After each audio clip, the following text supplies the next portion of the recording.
நாளிலும் கூட நாம் பஸ்கா என்கிற காரியத்திலிருந்து பார்த்து கொண்டிருக்கிறோம். பழைய ஏற்பாட்டில் தேவன் இஸ்ரவேல் ஜனங்களை எகிப்திலிருந்து விடுதலையாக்கி கொண்டு வருவதற்கு முன்பாக கடைசியாக எகிப்திலே இஸ்ரவேல் ஜனங்களுக்கு ஒரு பண்டிகையை ஏற்படுத்துகிறார், ஒரு பலியை ஏற்படுத்துகிறார். அதுதான் பஸ்கா. அல்லேலூயா. பஸ்கா என்றால் கடந்து போகுதல் என்று அர்த்தம். பஸ்கா என்றால் என்ன அர்த்தம்? கடந்து போகுதல். எல்லாமே கடந்து போகும். துக்கம் கடந்து போகும், அடிமைத்தனம் கடந்து போகும், பிரச்சனை கடந்து போகும், போராட்டம் கடந்து போகும். எப்போ? அந்த பஸ்கா பலிக்குள்ளே பிரவேசிக்கும் பொழுது. எப்போல்லாம் நீங்கள் திருவிருந்து எடுக்கிறீங்களோ அப்போல்லாம் நீங்கள் உங்கள் வாழ்க்கையில் என்ன பண்ணுறீங்க தெரியுங்களா? பஸ்கா பலியில் புதுப்பிக்கப்படுகிறீர்கள். பஸ்கா பலியில் என்ன பண்ணுகிறீங்க? இணைகிறீர்கள். அப்போ உங்கள் வாழ்க்கையில் நான் சொல்கிறேன், விசுவாசமாக சொல்கிறேன், சத்தியத்தின்படியும் சொல்கிறேன், நிறைய பிரச்சனைகள் போராட்டங்கள் கடந்து போகும். நீங்கள் திருவிருந்து எடுக்க எடுக்க எடுக்க உங்கள் வாழ்க்கையில் இருக்கிற பிசாசின் கிரியைகள், அடிமைத்தனத்தின் கிரியைகள், இன்னும் கூட சொல்லப்போனால் சில பாவத்தின் வல்லமைகள் எல்லாமே நம்மளை விட்டு விலகி போகும். ஆனால் பிசாசுக்கு இது தெரியும். அதனால் பிசாசு என்ன பண்ணிட்டான்? தந்திரமா நம்ம மக்கள்கிட்ட என்ன சொல்லிட்டான்? திருவிருந்து எடுக்கணும்னா நீ எந்த தப்பும் பண்ணாத வந்து எடுன்னுவான். என்னது? எந்த தப்பும் பண்ணாமல் வந்து எடு திருவிருந்து.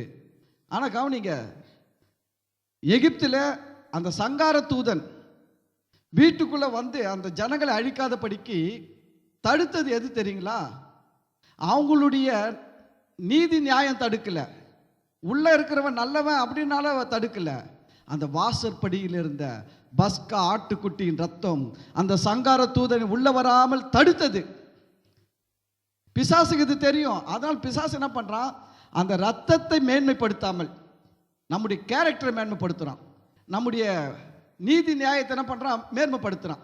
நீ இதில் எல்லாம் இருந்தால் நீ பங்கெடு அப்படின்னு சொல்லும்போது நம்ம என்ன பண்ணிடுறோம்? நான் எல்லாரும் அதில் தோற்று போயிடுறோம். நிறைய பேர் குறை உள்ளவர் தான். மனுஷனாக இருக்கிறவங்ககிட்ட ஒவ்வொரு நாளில் ஒவ்வொரு குறைவுகள் ஏற்படும். புரியுதுங்களா? இன்னைக்கு கோவப்படாமல் இருப்பீங்க, நாளைக்கு கோவப்பட்டுருவீங்க.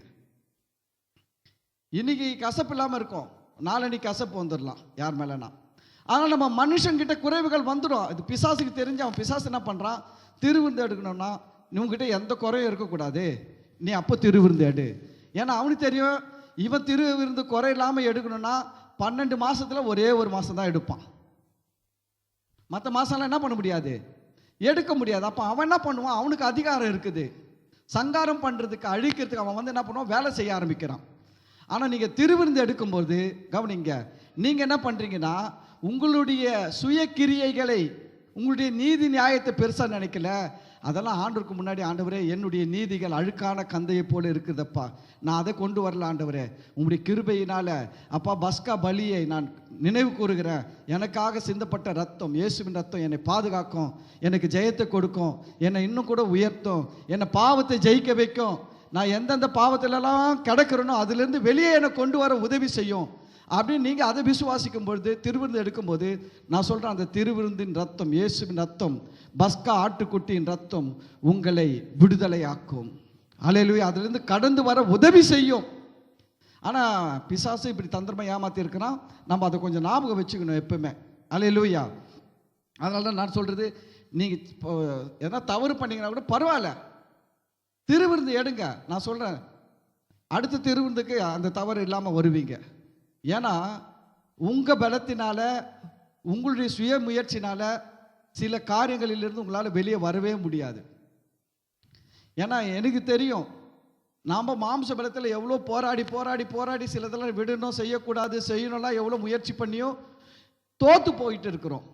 ஆனால் இயேசுவின் ரத்தத்தை சார்ந்து கொள்ளும் பொழுது, இயேசுவின் ரத்தத்தை நம்பும் பொழுது பாருங்க, அந்த இயேசுவின் ரத்தம் நம்மை பாதுகாக்கிறது. வசனம் சொல்லுகிறது, வழுவாதபடி நம்மை காக்கவும் தமது மகிமுள்ள சன்னிதானத்திலே நம்மை மாசற்றவர்களாய் நிறுத்தவும் வல்லமை உள்ளவர். இயேசு எப்படி இருக்கிறாரு நம்ம வாழ்க்கையில் நமக்குன்னா, வழுவாதபடி நம்மை காக்கிறவர். நீங்கள் உங்களை காத்துக்கொள்ள முடியாது.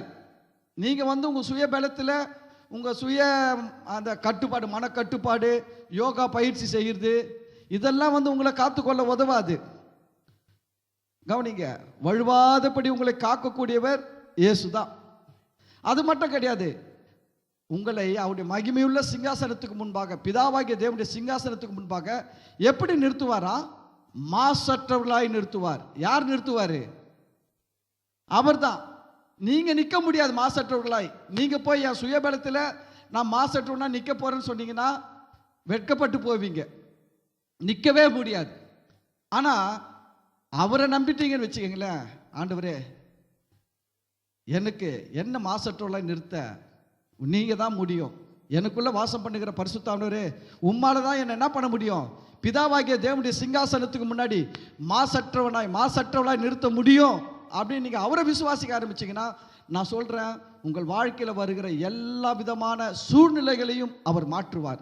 இன்றைக்கி மனுஷன் தவறு செய்வதற்கு, பின்வாங்கி போவதற்கு, தேவனை விட்டு தூரம் போவதற்கெல்லாம் ஒரு காரணம் என்னென்னா சூழ்நிலைகள். அந்த சூழ்நிலைகளை கூட பரிசுத்த ஆவியானவர் மாற்றி உங்களை பிதாவாகிய தேவனுடைய சிங்காசனத்துக்கு முன்பாக மாசற்றவர்களாய் நிறுத்த வல்லமை உள்ளவராய் இருக்கிறார். அல்லேலூயா.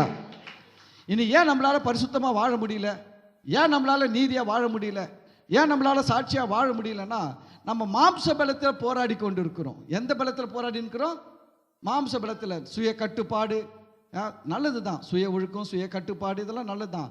ஆனால் இதெல்லாம் வச்சு நம்ம தேவனுக்கு முன்னாடி நிற்கணும்னு நினச்சோம்னா தோத்துருவோம்.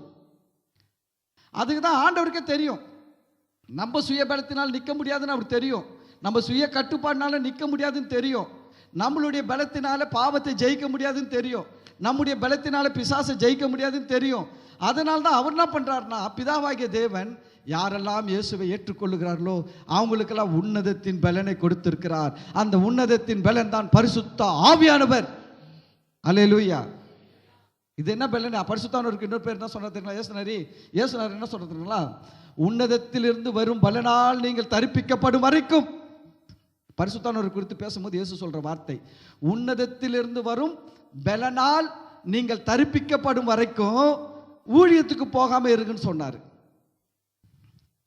ஏன்னா அவர் தெரியும், உன் பலத்தினால ஒன்றும் பண்ண முடியாது மகனே, மகளே, உன் பலத்தினால நீ பண்ண முடியாது, அதனால என் பலத்தை நான் உனக்கு தருகிறேன். பரிசுத்த ஆவியானவர் கொடுத்தார். அன்னைக்கு பாருங்க, பரிசுத்தானவர் வந்த பிறகு பாருங்க, பேதுருடைய தைரியம், பேதுரு, யாக்கோபு, யோவான் இவர்கள் பேசுகிற தைரியத்தை கண்டு அந்த ஆசாரியர்களாம் ஆச்சரியப்பட்டார்கள். ஏன்னா அவர்கள் பேதமை உள்ளவர்கள் என்று அறிந்து ஆச்சரியப்பட்டார்கள். பேதுரு, யாக்கோபெல்லாம் எப்படிப்பட்டவங்களா? பேதமை உள்ளவர்கள். ஆனால் அவர்கள் பேசுகிற தைரியத்தை கண்டு இவர்கள் இயேசுவோடு கூட இருந்தவர்கள் என்று அறிந்து கொண்டார்கள். அல்லேலூயா. சரி, அப்போ பஸ்கா பலியை தேவன் ஏற்படுத்தினார். பஸ்கா பலி என்பது யாருக்கு அடையாளமாக இருக்கிறது? ஆண்டவராகிய இயேசு கிறிஸ்துவுக்கு அடையாளமாக இருக்கிறது. எகிப்திலிருந்து அந்த ஜனங்கள் விடுதலை ஆவதற்கு தேவன் நியமித்த கடைசி பண்டிகை, கடைசி பலி அந்த தேசத்தில் பஸ்கா பலி. ஆமேன். இது எதற்கு அடையாளம்? ஆண்டவராகிய இயேசு கிறிஸ்து கல்வாரி சிலுவையில் நமக்காக மரித்தார். பஸ்கா பலியாக இயேசு மரித்தார். அதனால எப்படி அந்த பஸ்கா பலியில் அந்த அவங்களுக்கு என்னெல்லாம் நன்மைகள் நடந்ததோ அதை விட அதிக நன்மைகள் இயேசு கிறிஸ்து மூலமாக நம் வாழ்க்கையில் நமக்கு நடக்கும். அல்லேலூயா, அல்லேலூயா. சரி, இதற்கு ஆதாரமான வசனங்களை நாம் பார்த்து கொண்டிருக்கிறோம். எடுத்துக்கொள்ளுங்கள். யாத்திராகமம் 12வது அதிகாரம் 28, 29, 30 வாசிக்கலாம். என்னோடு கூட வாருங்க. இஸ்ரவேல் புத்திரர் போய் அப்படியே செய்தார்கள். கர்த்தர் மோசேக்கும் ஆரோனுக்கும் கட்டளையிட்டபடியே செய்தார்கள். நடு ராத்திரியிலே சிங்காசனத்தின் மேல் வீட்டிற்கும் பார்வோனுடைய தலைப்பிள்ளை முதல் காவல் கிடங்கில் இருக்கும் சிறைப்பட்டவனின் தலைப்பிள்ளை வரைக்கும் எகிப்து தேசத்தில் இருந்த முதற்பேர் அனைத்தையும் மிருக ஜீவன்களின் தலையிட்ட அனைத்தையும் கர்த்தர் அழித்தார். அப்பொழுது பார்வோனும் அவருடைய சகல ஊழியக்காரரும் எகிப்தியர் யாவரும் ராத்திரியிலே எழுந்திருந்தார்கள். மகா கூக்குரல் எகிப்திலே உண்டாயிற்று. சாவில்லாத ஒரு வீடும் இருந்ததில்லை. ராத்திரியிலே அவன் மோசேயையும் ஆரோனையும் அழைப்பித்து, நீங்களும் இஸ்ரவேல் புத்திரரும் எழுந்து என் ஜனங்களை விட்டு புறப்பட்டு போய் நீங்கள் சொன்னபடியே கர்த்தருக்கு ஆராதனை செய்யுங்கள். அல்லேலூயா. போன வாரம் இது வரைக்கும் பார்த்தோம். நீங்கள் பஸ்கா பலியில் பங்கெடுக்கும் போது, திருவிருந்தில் பங்கெடுக்கும் போது உங்கள் சத்துருக்கள் உங்களுக்கு முன்பாக மடங்கி விழுவார்கள். நீங்கள் திருவிருந்தை சாதாரணமாக நினைச்சிடறாங்க. சில பேர் திருவிருந்தை அசட்டை பண்ணுறாங்க. சில மக்கள் பார்த்தீங்கன்னா சர்ச்சைக்கு எல்லாத்துக்கும் வருவான், திருவிருந்து எடுக்க மாட்டான். அவனுக்கு என்னன்னா வேணாம். அவங்க என்ன நினைக்கிறாங்கன்னு தெரியல. எனக்கு தெரியும். பொதுவாக என்ன நினைக்கிறாங்கன்னா, அவங்களுக்கு தகுதி இல்லைன்னு நினைக்கிறாங்க. முதல்ல என்ன நினைக்கிறாங்க? இந்த திருவிருந்தை எடுக்கிறதுக்கு எனக்கு என்ன இல்லை, தகுதி இல்லை. கவனிங்க, உங்கள் தகுதியின் அடிப்படையில் பார்த்தா நீங்கள் இயேசுநாதரை ஆண்டவரேன்னு சொல்கிறது கூட நீங்கள் தகுதி கிடையாது. உங்கள் குடும்பம், உங்கள் குலம், கோத்திரம், உங்களுடைய பேக்ரவுண்டு எல்லாத்தையும் ஆண்டவர் எடுத்து போட்டு அந்த ஃபைலெல்லாம் எடுத்து போட்டு பார்த்தாருன்னா என்ன பண்ண முடியாது? நீங்கள் அவரை அப்பான்னு கூப்பிட முடியாது, இயேசுவேன்னு சொல்ல முடியாது. உங்கள் தகுதி ஒன்றுத்துக்குமே கிடையாது. ஆனால் வசனம் சொல்லுகிறது, கிருபையினாலே விசுவாசத்தை கொண்டு ரட்சிக்கப்பட்டீர்கள், இது உங்களால் உண்டானதல்ல, இது தேவனுடைய ஈவு. நீங்க தேவனுடைய பிள்ளையாய் மாறினது எதுல? ரட்சிப்பு மூலமாக. அவர் அப்பான்னு கூப்பிடுறது எதனால? ரட்சிக்கப்பட்டதன் மூலம். அவருடைய நாமத்தை சொல்றது எதனால? அவர் ரட்சிக்கப்பட்டதன் மூலம். அவரை நோக்கி ஜெபம் பண்றீங்களே, எப்படி இந்த ஒரு கேட் ஓப்பன் ஆச்சுன்னா அந்த ரட்சிப்புன்ற கேட்டு ஓப்பன் ஆனதுனால தான் இன்னைக்கு அவரை அப்பான்னு கூப்பிடுறோம், பிதாவின்னு சொல்றோம், ஜெபிக்கிறோம், அவருடைய நாமத்தை பயன்படுத்துறோம். புரியுதுங்களா? எல்லாமே நமக்கு எப்படி வருது? முதல்ல பெரிய கேட் ஒன்று ஓப்பன் ஆச்சு. அந்த கேட்டு பேர் என்னது? ரட்சிப்பு. இந்த கேட்டை தேவன் எப்படி ஓப்பன் பண்ணார் உங்களுக்கு? நீங்க ரொம்ப நல்லவங்கன்றதுனாலயா, இல்லை ரொம்ப உத்தமன்றதுனாலயா, ரொம்ப நீதிமான்றதுனாலையோ, இல்லை நீங்கள் ரொம்ப சூப்பர் ஹீரோ, எல்லாரும் விட பயங்கரமான டேலண்ட் வச்சுக்கிறீங்கன்றதுனாலயா?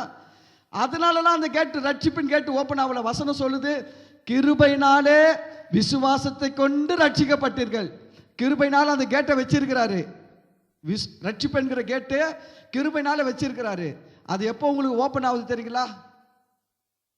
அந்த கேட்டு முன்னாடி நின்று, ஆண்டவரே, நான் அல்ல, என் சக்தி அல்ல, என் திறமை அல்ல, என் தாளந்து அல்ல, எல்லாமே உங்க கிருபை தான்பா அப்படின்னு விசுவாசிக்கிறீங்க பார்த்தீங்களா? கேட்டு ஓப்பன் ஆகுது.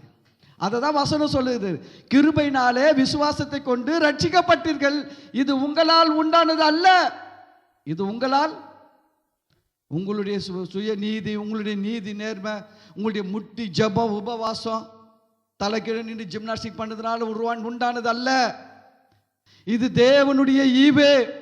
அல்லேலூயா, தேவனுடைய கிருபை. அதனால தான் ரட்சிக்கப்பட்டோம். இப்போ எல்லாமே நமக்கு அவர் கொடுக்கறது எல்லாமே எதில் தான் கொடுக்குறாரு? கிருபையில தான் கொடுக்குறாரு.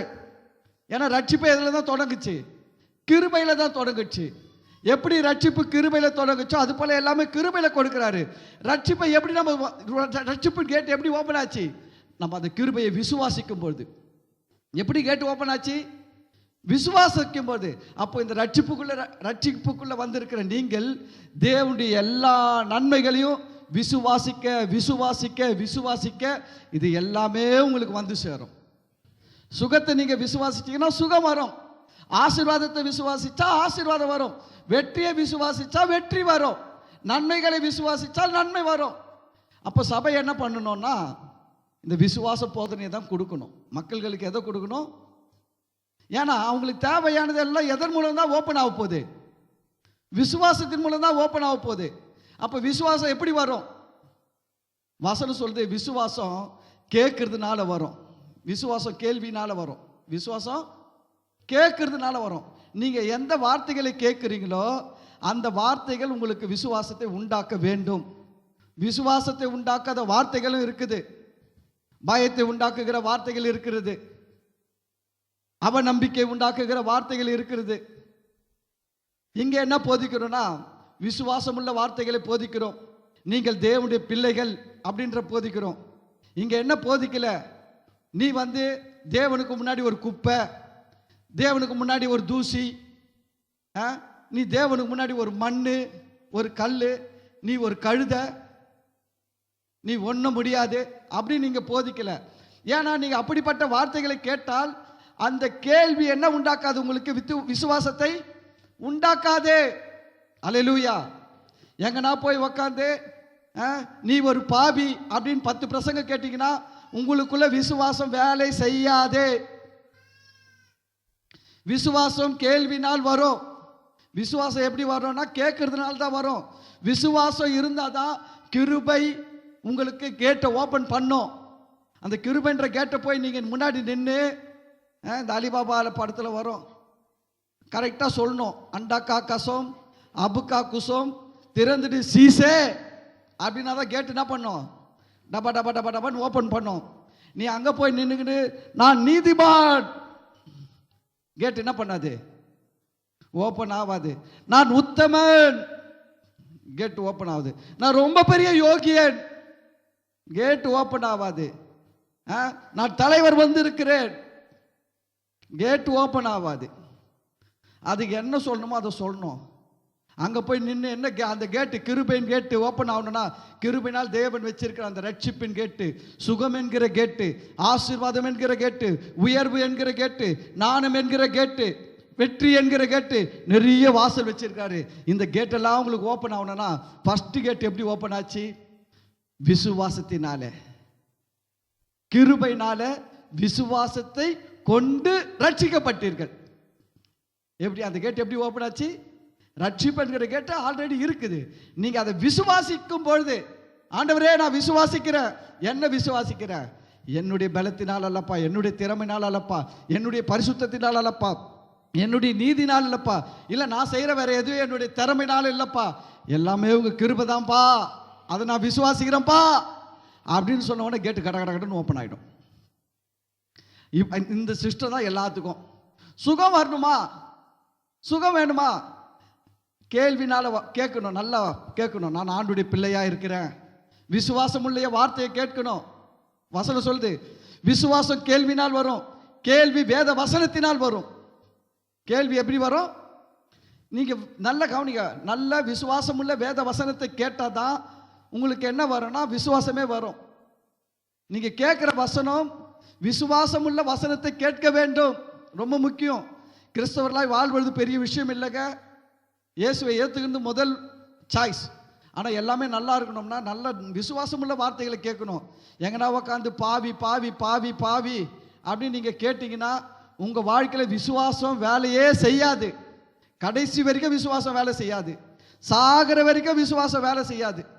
ஏன்னா என்ன கேட்டிருக்கிறீங்க? நான் ஒரு பாவி. வசனம் சொல்றது பாவிகளுக்கு தேவன் செவி கொடுப்பதில்லை, பாவிகளின் ஜெபத்தை கர்த்தர் கேட்பதில்லை. புரியுதுங்களா? அப்ப நீங்க பாவி பாவின்னு கேட்டீங்கன்னா விசுவாசம் வேலை செய்யாது, அவ நம்பிக்கை வேலை செய்யும். இல்ல வேற எங்கன்னா போயிட்டு நீங்க இத்தனை மணி நேரம் முட்டி போட்டு ரெண்டு கையை தூக்கி அப்படியே சில மாதிரி கை வலிக்கும் கால் வலிக்கும், நீ பொறுத்துக்குன்னு ஜெபம் பண்ணதா கர்த்தர் கொடுப்பாரே அப்படின்னு கேட்டுட்டு நீங்க போய் முட்டியை போட்டு ரெண்டு கையை தூக்கின்னு நான் இதெல்லாம் செஞ்சாதான் கர்த்தர் கொடுப்பாரா சொன்னாங்களா, நான் செய்ய போறேன்னு சொன்னீங்கன்னா கேட்டு திறக்காது. ஏன்னா நீங்க விசுவாசத்துல வரல, உங்க சுய கிரியையில இருக்கிறீங்க. தப்பு தப்பா சொல்றீங்க. அண்டாக்கா கசம் அபுக்கா குசம் சொல்றதுக்கு பதிலாக தப்பு தப்பா சொல்லுகிறீங்க. கேட்டு திறக்காதுங்க. நீங்க போய் எவ்வளவு வேணாலும் முட்டி போடுங்க. நான் சொல்றேன், சேலஞ்ச் பண்ணி சொல்றேன், என்ன வேணாலும் முட்டி போடுங்க. நான் சொல்றேன், சில ஊழியர்கள் முட்டினால சாதிச்சதா சொல்லுவாங்க, கடைசி வரைக்கும் நிம்மதி இல்லாம வாழ்ந்து இருக்கிறாங்க. ஒரு சமாதானம் இல்லை, சந்தோஷம் இல்லை, படுத்தா தூக்கம் வராது அவங்களுக்கு. ஆனா ஜெயிச்சிருப்பாங்க. சொல்லுவாங்க, என் முட்டிங்க, நான் முட்டி போட்டு சம்பாதிச்ச ஜனங்கள், நான் முட்டி போட்டு சம்பாதிச்ச ஊழியம், நான் முட்டி போட்டு உருவாக்குன சபை. நான் சொல்றேன், அதுல கர்த்தருடைய ஆசீர்வாதம் இல்லை, கிருபை இல்லை. கர்த்தருடைய கிருபையில போனீங்கன்னு வச்சுக்கீங்களேன், நீங்க கஷ்டப்பட வேணாங்க, கிருபை எல்லா பெரிய காரியங்களும் உங்களுக்காக செஞ்சுட்டே இருக்கும்.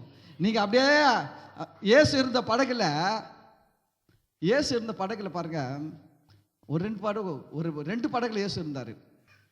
ஒரு படகுல பார்த்தீங்கன்னா இயேசு அவருடைய சீஷர்கள் அக்கறை போகிறதுக்காக ஆயத்தமாயிட்டாங்க.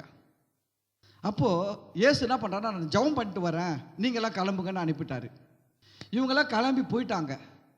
அந்த படகு நடுக்கடல்ல போயிடுச்சு. ஆனா இயேசு சாயங்காலமா அனுப்புனாரு. இந்த படகு போய் என்ன ஆயிடுச்சுன்னா நடுக்கடல் ஆகியும் அக்கறை போய் சேரல. ஏன்னா எதிர்காற்றா இருந்ததா, படகு போகக்கூடாதபடிக்கு என்ன இருந்துச்சா, ஆமா இவங்க துடுப்பு போட்டா கூட என்ன பண்ண முடியல, படகை நகர்த்த முடியல. கொஞ்சம் அசந்தானா காத்து என்ன பண்ணிடுது, படகு தள்ளுது, ரிவர்ஸ்ல தள்ளுது. இப்படி படகு போயின்னு இருக்கும்போது இயேசு நைட்டெல்லாம் ஜெபம் பண்ணாரு. ஜெபம் பண்ணி ஒரு 3 மணிக்கு மேல எழுந்து என்ன பண்றாரு, கடல் மேல நடந்து வராரு. எது மேல நடந்து வந்தாரு? கடல் மேல நடந்து வந்தாரு. இவர் கடல் மேல நடந்து வந்தோன்னா ஃபர்ஸ்ட் எல்லாரும் பார்த்து பயந்துட்டாங்க. பேய் வருது அப்படின்னு பயந்துட்டு ஐயோ பேய் ஐயோ பேயின்னு கத்திட்டாங்க. அப்புறம் இயேசு குரல் கொடுத்தாரு, பேய் இல்ல நான் தான்.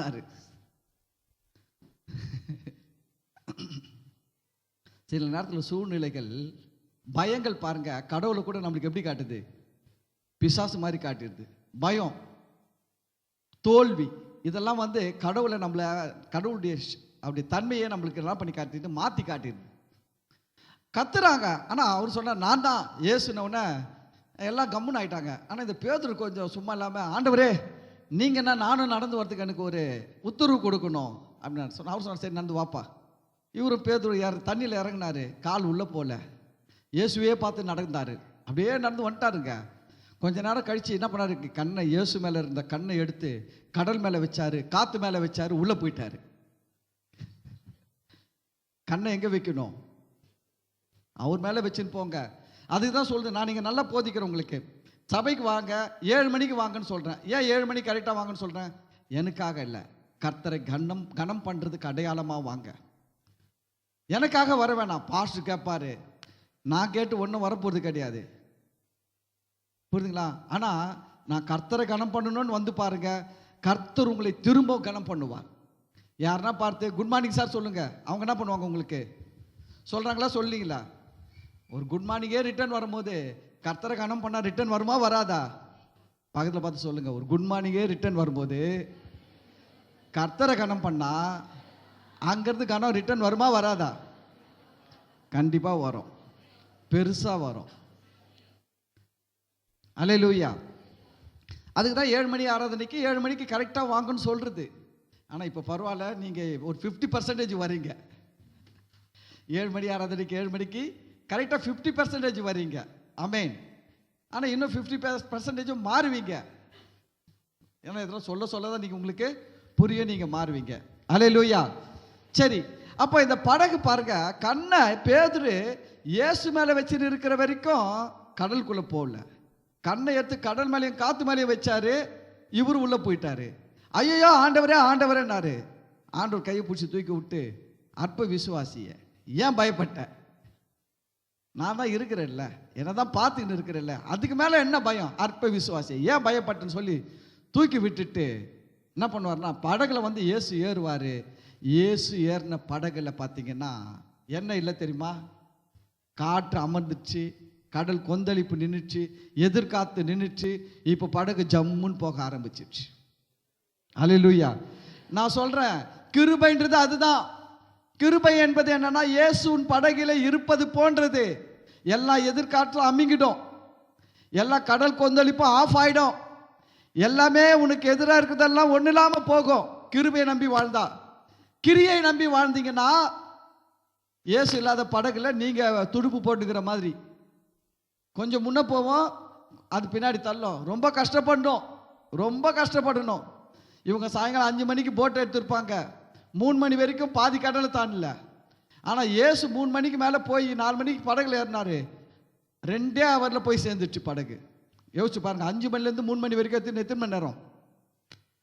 5 மணிலேருந்து விடியற்கால 2 மணி வரைக்கும் டைம் போடுங்க. 6, 7, 8, 9, 10, 11, 12, 1, 2, 9 மணி நேரம். 9 மணி நேரம் போகாத இடத்துக்கு படகு 2 மணி நேரத்தில் போயிடுச்சு. ஏன்னா அந்த 2 மணி நேரம் கிருபை.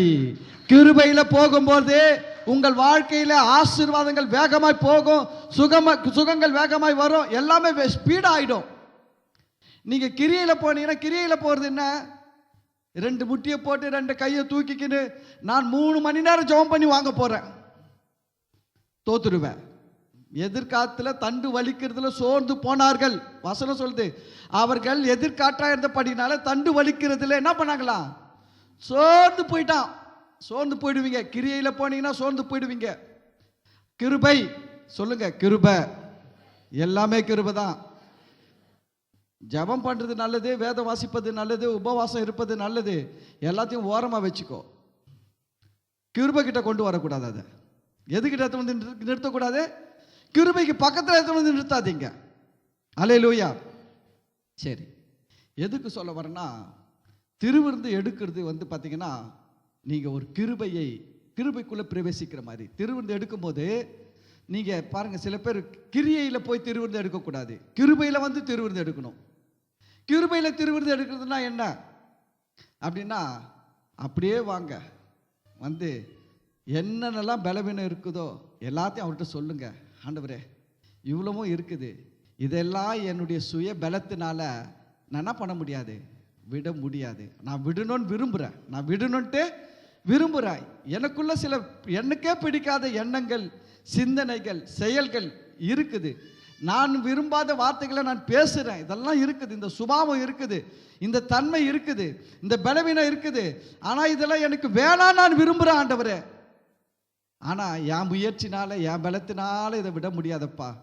உம்முடைய ரத்தத்தில் பங்கெடுக்கிறேன்ப்பா, உம்முடைய ரத்தத்தில் பங்கெடுக்கிறேன். பஸ்கா பலியாகிய விலையேற பெற்ற இயேசு கிறிஸ்துவின் ரத்தத்தில் பங்கெடுக்கிறேன்.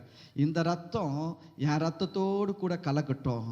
என் ரத்தத்தில் இருக்கிற எல்லா சுபாவத்தையும், என் ரத்தத்தில் இருக்கிற எல்லா பலவீனத்தையும், என் மனதில் இருக்கிற எல்லா தன்மைகளையும் இந்த ரத்தம் என்ன பண்ணட்டும், எனக்கு மாற்றட்டும். உங்களுடைய கிருபை எனக்கு உண்டாகட்டும்னு சொல்லி நீங்கள் எடுத்து பாருங்க. நான் சொல்கிறேன், உங்கள் வாழ்க்கையில் நீங்கள் ஜெயிக்கிறவர்களாய் மாறிவிடுவீர்கள். அல்லேலூயா, அல்லேலூயா. சரி, எதிரிகள் மடிந்தார்கள், மண்டியிட்டார்கள் சொல்லிட்டு இப்போ போன வாரம் பார்த்தோம். இந்த வாரம் 32வது வசனம், நீங்கள் சொன்னபடியே உங்கள் ஆடு மாடுகளும் ஓட்டிக்கொண்டு போங்கள். அடுத்தது என்ன நடக்குது பாருங்க. திருவிருந்து எடுக்கும் போது உங்கள் ஆடு மாடுகள் உங்களோடு கூட வருகிறது. உங்கள் ஆடு மாடுகள் முதல் பார்த்தீங்கன்னா, இந்த பார்வோன் என்ன பண்ணுறாரு தெரியுங்களா? இந்த இஸ்ரவேல் ஜனங்கள் போய் கேட்குறாங்க பார்வோன் கிட்ட. மோசே, ஆரோன், பார்வோன்லாம் எல்லாம் போய் பார்வோன் கிட்ட பேசும்போது, நாங்கள் கர்த்தருக்கு வனாந்தரத்தில் ஆராதனை செய்ய வேண்டும் சொல்லும் போது, பார்வோன் என்ன சொல்வார்னா, நீ ஆடு மாடெல்லாம் எடுத்துன்னு போகக்கூடாது. எதை எடுத்துன்னு போவாத? ஆடு மாடு எடுத்துன்னு போவாத. நீங்களும் உங்கள் மனைவியும் போய் என்ன பண்ணுங்க, ஆராதனை செஞ்சுட்டு வாங்க. உங்கள் ஆடு மாடுகள் பிள்ளைகள்லாம் எங்கே இருக்கட்டும், எகிப்தில் இருக்கட்டும் அப்படின்னாரு. ஏன்னா அந்த ஆளுக்கு தெரியும், ராஜாவுக்கு இவனுக்கு சொத்து எங்கே இருக்குதோ அங்கே தான் மனசு இருக்கும். இயேசு சொன்னார், உங்கள் பொக்கிஷம் எங்கே இருக்கிறதோ அங்கே தான் உங்கள் இருதயம் இருக்கும். உங்கள் இருதயம் எங்கே இருக்கும்? பொக்கிஷம் இருக்கிறதுல தான் இருதயம் இருக்கும். அல்லேலூயா. அதனால் அவனுக்கு தெரியுது, பிசாசுக்கு தெரியுது, பொக்கிஷத்தின் மேலே இருதயம் இருக்கும். பொக்கிஷத்தை இங்கே வச்சிட்டோம்னா அவன் எங்கே தான் யோசிச்சுன்னு இருப்பான், இங்கே தான் யோசிச்சுன்னு இருப்பான், தடை பண்ணான். ஆனால் இந்த பஸ்கா பலியில் பங்கெடுத்த உடனே தடை செஞ்சவன் சொல்கிறான், உங்கள் ஆடு மாடெல்லாம் நீங்கள் ஓட்டிக்கின்னு போங்க சார். நான் சொல்கிறேன், நீங்கள் திருவிருந்து எடுக்கும் போது உங்களுடைய சொத்து ஆஸ்தியெல்லாம் தடை செய்திருக்கிற பிசாசின் வல்லமையிலிருந்து ரிலீஸ் ஆகும். திருவிருந்து எடுக்கும் போது அப்படி ஒரு பவர் உங்கள் வாழ்க்கையில் வேலை செய்யும். உங்கள் உங்கள் தலை மேலே வேலை செய்யும், உங்கள் வாழ்க்கையில் வேலை செய்யும். அப்போ திருவிருந்து எடுக்கிறது எவ்வளோ முக்கியம் பாருங்க. அதுக்கு அடுத்தது பாருங்க, என்னையும் ஆசீர்வதிங்கள் என்றான். இவ்வளோ நாள் ரொம்ப கர்வமாக நின்று இருந்தான். உன் ஆசீர்வாதம் எனக்கு எதுக்குடா, நான் பெரிய ராஜா. நான் யாரு? பெரிய ராஜாடா. நான் சாதாரண ராஜா கிடையாது, இன்டர்நேஷ்னல் நாட்டுக்கு ராஜா. பெரிய வல்லரசு நாடு, பெரிய பவர்ஃபுல் நாடு எகிப்து, அதுக்கே நான் ராஜா. நீ நட என்ன ஆசீர்வதிக்கிறது? உன் ஆசீர்வாதம் எனக்கு என்னத்துக்கடா? நான் சொல்கிறேன், நீங்கள் திருவிருந்து எடுக்கும் போது எல்லா எதிரிகளுடைய ஆணவங்கள் அடக்கப்படும். எவெல்லாம் உங்களுக்கு எதிராக உங்களை ஒரு அற்பமாக நினச்சின்னு, தன்னை பெரிய ஆளாக நினச்சின்னு, நீ என்னத்துக்கு எனக்கு ஜெபம் பண்ணுற, அதெல்லாம் ஒன்றும் வேணாம் போ அப்படின்றவெல்லாம் சொல்லுவான் பாருங்கள். ஒரு நாள் கூப்பிட்டு சொல்லுவான், எனக்காக ஜெபம் பண்ணு, எனக்காக ஜெபம் பண்ணுங்கள். உங்கள் சத்துருக்கள் உங்ககிட்ட வந்து கேட்பாங்க, எனக்காக ஜெபம் பண்ணுங்க. அவங்ககிட்ட இருக்குது, அவங்ககிட்ட இல்லாத ஆசீர்வாதமா சொல்லுங்க. டாக்டர் இல்லையா? அன்றைய காலகட்டத்தில் சிறந்த மருத்துவம் உலகத்தில் எங்கே இருக்குதுன்னு கேட்டிங்கன்னா எகிப்தில் இருக்குது. தெரியுங்களா? நல்ல வளர்ச்சி எங்கே இருக்குதுன்னு கேட்டிங்கன்னா எகிப்து நாட்டில் வளர்ச்சி எல்லா விதத்திலும் வளர்ந்து இருக்குது. நல்ல மருத்துவத்தில் வளர்ந்து இருக்குது, எல்லா தொழிலில் வளர்ந்து இருக்குது, செழிப்பில் வளர்ந்து இருக்குது. அவங்ககிட்ட என்ன இல்லைங்க, அவன் சொல்கிற வார்த்தை என்ன தெரியுங்களா? என்னை ஆசீர்வதிங்க. ஏன்னா திருவிருந்து எடுக்கும்போது, பஸ்கா பலியில் பங்கெடுக்கும் போது அவனுக்கு தெரியுது, இதை விட பவரானது எதுவுமே கிடையாது. நான் சொல்கிறேன், திருவிருந்து எடுக்கும்போது நான் சொல்கிறேன், உங்களுடைய சத்துருக்கள் உங்களுக்கு கீழே வருவாங்க. இது வரைக்கும் டெம்பர்மெண்ட்டாக நின்றுக்குன்னு நான் சொல்கிறேன், நீங்கள் வேலை செய்கிற இடத்துல கூட சில பேர்லாம் இருப்பாங்க. நீங்கள் வேலை செய்கிற இடத்துல சில பேர் அரகண்டாக நின்றுன்னு இருப்பான். நான் பெரிய மேனேஜரு, நான் பெரிய எம்டி, நான் கம்பெனி ஓனரு, நீ பெரிய இது என்கிட்ட வேலை செய்கிற அப்படி இப்படின்ட்டு. ஆனால் நீங்கள் பஸ்கா பலியில் பங்கெடுக்கும் போது அவனே உங்ககிட்ட சரண்டர் ஆகிடுவான். ஏன்னா பவர்ஃபுல். இயேசுவின் ரத்தம் சாதாரணமானது கிடையாதுங்க. இயேசுவின் ரத்தம் வல்லமை உள்ளது. இயேசுவின் ரத்தத்தில், இயேசுவின் நாமத்தில் பார்த்தீங்கன்னா வானோர் பூதலத்தோர் பூமியின் கீழானுடைய முழங்கால் யாவும் முடங்கும்படிக்கு எல்லா நாமத்துக்கும் மேலான இயேசுவின் நாமம், அந்த நாமத்தை உடைய ரத்தம் உங்கள் மேலே இருக்குது. நீங்கள் திருவிருந்து எடுக்கிறீங்கன்னா சும்மா கிடையாது. திருவிருந்து ரொம்ப முக்கியம். அதுதான் நான் சொல்வேன், திருவிருந்தை மிஸ் பண்ணாதீங்க. கண்டிப்பாக திருவிருந்து எடுக்கணும். அடுத்த வாரம் திருவிருந்து. எனக்கு தெரிஞ்சு வாரமே திருவிருந்து கொடுக்கலாம், தப்பு கிடையாது. தெரியுங்களா? வாரமே என்ன பண்ணலாம், திருவிருந்து கொடுக்கலாம். ஆனால் அதுக்குன்னு ஒரு 1/2 hour எக்ஸ்ட்ரா ஆகும். பேச்சே காணோம், மூச்சோ காணோம். ஏற்கனவே 10 நிமிஷம் ரெஸ்ட் ஆகுதுக்கே இப்படியே அப்படின்னு ஆடுது சேரு. இவர் வேற 1/2 hourன்றாரு. ஐயோ போத பாஸ்டர், ஒரே ஒரு முறை. நான் ரெடி, நீங்க ரெடியா? நான் வாரம் கூட திருவிருந்து கொடுத்துருவேன். எனக்கு ஒன்றும் கஷ்டமே கிடையாது. எனக்கு தெரியும் அதோடைய மகிமை தெரியும், அதோடைய ரிசல்ட் என்னன்னு தெரியும். ஆனால் நம்ம எடுக்கணும். கவலைப்படாதீங்க, ஏற்பாடு பண்ணலாம். சரி, திருவிருந்து எடுக்கும் போது அந்த பார்வோன் அவன் வந்து என்னை ஆசீர்வதிக்கன்னு சொல்ல வேண்டிய அவசியம் கிடையாது. அவனுக்கு எல்லாமே இருக்குது. ஆனால் அவனுக்கு ஒன்று தெரிஞ்சிச்சு, என்கிட்ட எல்லாமே இருந்தாலும் இது எல்லாத்த விட ஒரு பவர் யார்கிட்ட இருக்குது தெரியுமா? பஸ்கா பலியில் பங்கெடுத்தவங்கிட்ட இருக்குது. ஏன்னா அவன் வீட்டில் ஒரு சாபம் வரல, பஸ்கா பலியில் பங்கெடுத்த வீட்டில் சாபு வரல. நான் ராஜாவாக இருந்தாலும் என்னுடைய தலைப்பிள்ளை செத்து போச்சு, மந்திரியுடைய முதல் பிள்ளை செத்து போச்சு, காவல் கிடங்கில் ஜெயிலில் இருக்கிறவனுடைய அவனுடைய முதல் பிள்ளையை செத்து போச்சு, ஆடு மாடுகளில் எதெல்லாம் முதல்ல பிறந்ததோ அதெல்லாம் செத்து போச்சு. தடுக்க முடியல. அவனுக்கு தெரிஞ்சிடுச்சு பஸ்கா பலி விலையேற பெற்றது. ஆமென். அதுக்கு அடுத்தது பாருங்க, 33வது வசனம். எகிப்தியர் நாங்கள் எல்லாரும் சாகுறோமே என்று சொல்லி தீவிரமாய் ஜனங்களை எகிப்து தேசத்திலிருந்து அனுப்பிவிட அவர்களை மிகவும் துரிதப்படுத்தினார்கள். நான் சொல்றேன், உங்களை தடை செய்யறதெல்லாம் அனுப்பிடும். எதெல்லாம் தடை பண்ணி சில நேரத்தில் நீங்கள் ஊழி செய்யக்கூடாது படிக்கு சில பிசாசு வல்லமைகள் தடுத்து நிறுத்தி வச்சுருக்கோம் பாருங்க. நீங்கள் திருவிருந்து எடுக்கும் போது அதெல்லாம் உங்களை ரிலீஸ் பண்ணிவிடும். போ ஊழிது, போ போ போ போ போ போயினேரு நீ அப்படின்னு அனுப்பிடும்.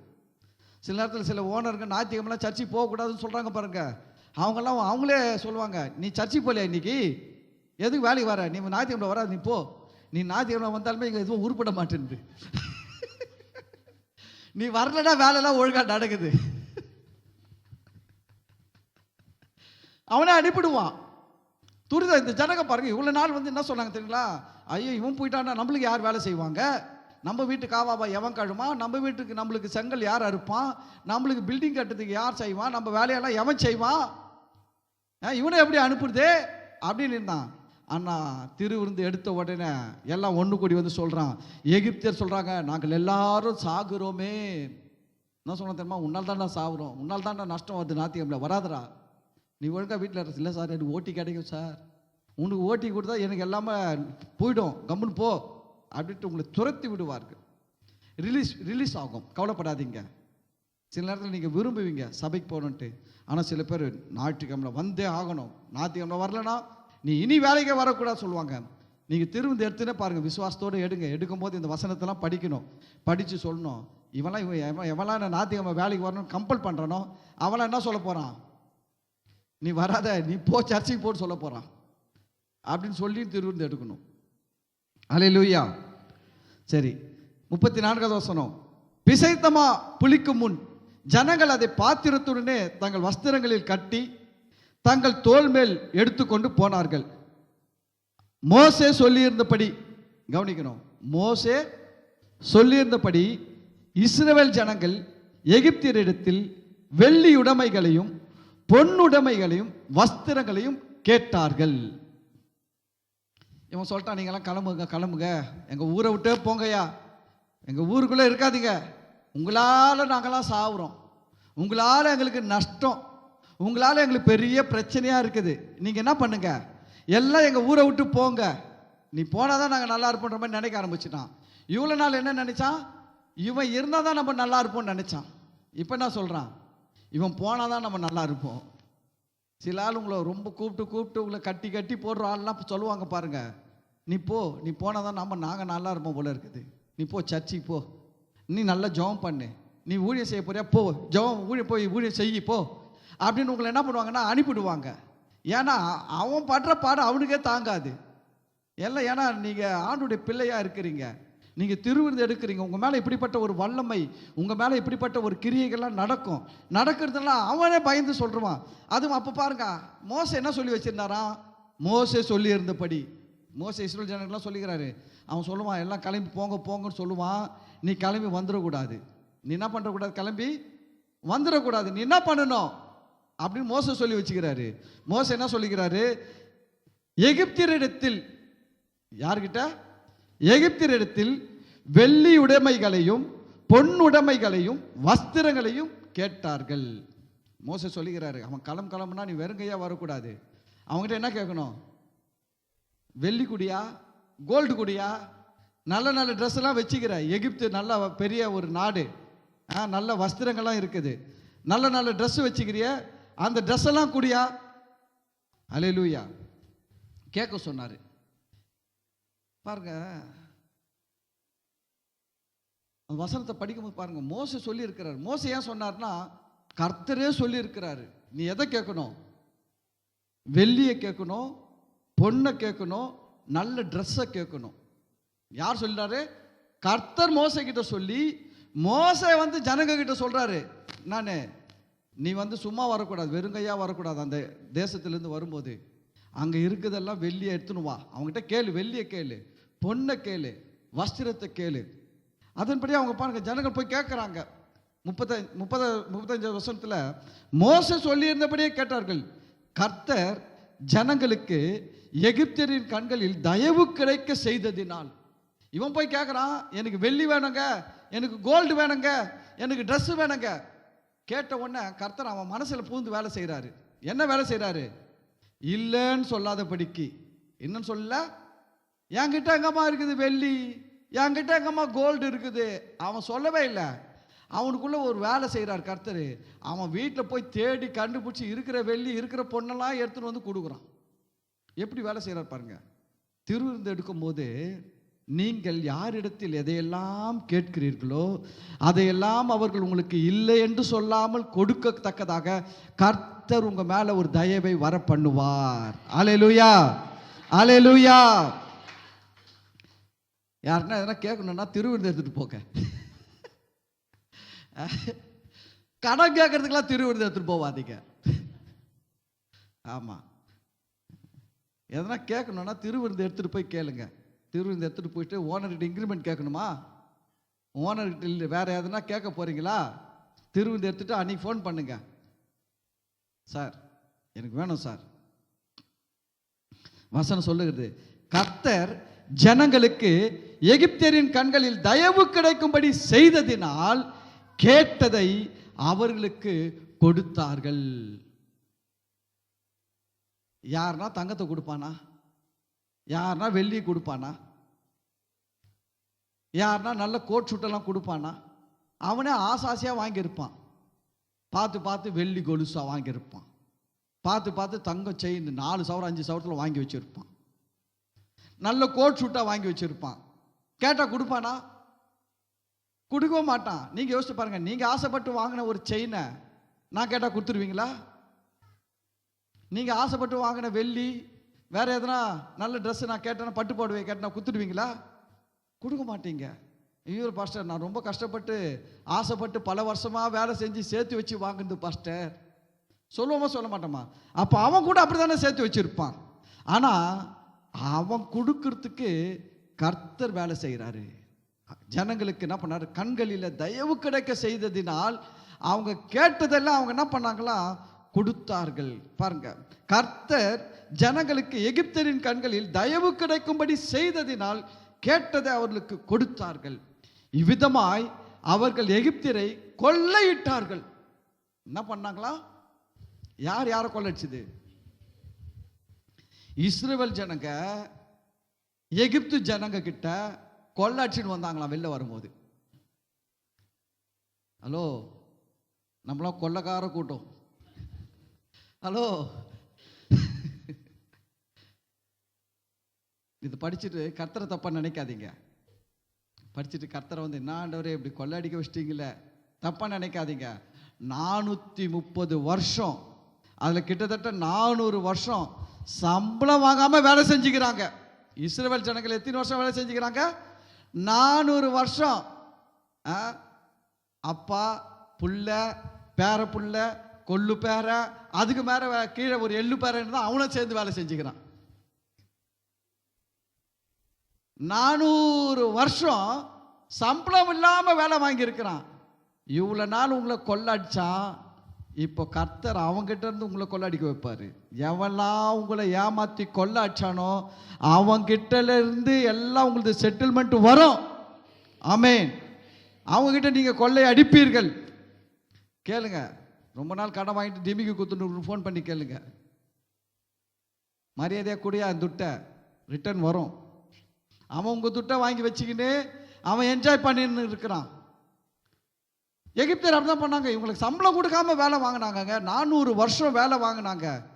கர்த்தர் பார்த்தீங்கன்னா 400 வருஷத்து செட்டில்மெண்ட்டை ஒரே நாள் ஒரே நைட்டில் வாங்கி கொடுத்தாரு. எப்போ வாங்கி கொடுத்தாரு? ஒரே நைட்டில், ஓவர் நைட்டில். ஆமாம், ஓவர் நைட்டில் எல்லாரையும் அம்பானி ஆக்கிட்டாரு. ஓவர் நைட்டில் அவங்ககிட்ட இருந்த கோல்டெல்லாம் யார்கிட்ட வந்துடுச்சு? இவங்க கிட்ட வந்துச்சு, இஸ்ரவேல் ஜனங்கிட்ட வந்துச்சு. அவங்ககிட்ட இருந்த வெள்ளியெல்லாம் யார்கிட்ட வந்துடுச்சு? இவங்க கிட்ட வந்துச்சு. அவங்க கிட்ட இருந்த ட்ரெஸ் எல்லாம் யார்கிட்ட வந்துடுச்சு? இவங்க கிட்ட வந்துச்சு. எப்படி வந்துடுச்சு? நான் சொல்லி கொடுத்துருப்பான்.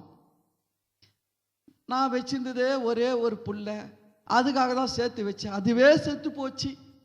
இனி இதெல்லாம் எனக்கு எதுக்கு? இந்தா எடுத்துன்னு போ. சில நேரம் பார்த்துருக்கீங்களா, சில கொடுக்காத ஆள்லாம் எப்போ கொடுப்பா தெரியுமா? சாவல தான் கொடுப்பான். நல்லா இருக்கும் போது கொடுக்க மாட்டாங்க, அவங்ககிட்ட வாங்கவே முடியாது. நல்லா இருக்கும் போது அவனுக்கு முக்கியமான, அவனுக்கு பிரியமான ஆளுங்க செத்துட்டாங்கன்னு வச்சுக்கோங்க, அப்போ என்ன பண்ணுவான்? இன்னைக்கு மனுஷங்க பார்த்தீங்கன்னா, மனுஷனுக்கு மனுஷன் கூட சாவல அவ்வளோ பண்ணுறது இல்லை.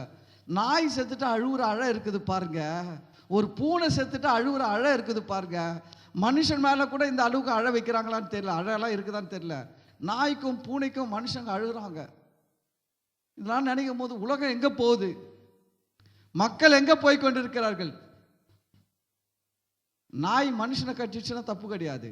ஒரு நாய் ஒரு ஆள் அடிச்சிட்டான்னா அது பெரிய தப்பாயிடும்.